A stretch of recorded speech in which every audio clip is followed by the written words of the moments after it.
জীবন থেকে নেওয়া গল্পের তৃতীয় পাঠ। আমি সেই হতভাগী নারী যার স্বামী বলে কয়ে অন্য মেয়েকে নিজের স্ত্রী বানিয়ে বাসায় আনে।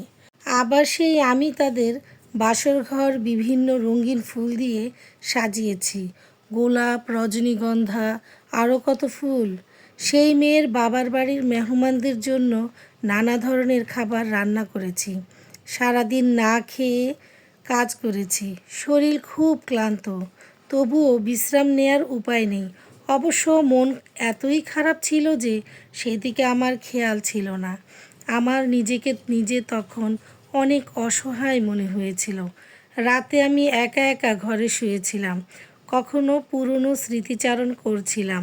ভাবছিলাম, আমিও তো ঠিক একদিন এইভাবেই এই বাড়িতে বধূ বেশে এসেছিলাম।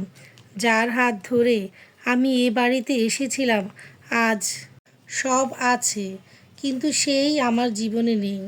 যেহেতু আগেই বলেছিলাম আমার পরিবারে কোনো আত্মীয় স্বজন পৃথিবীতে নেই, তাই শত অন্যায় অত্যাচার মুখ বুজে সহ্য করেছিলাম।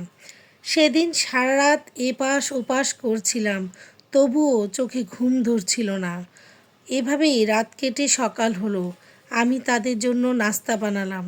আমার স্বামী আমাকে বলে অফিসে গেলেন না।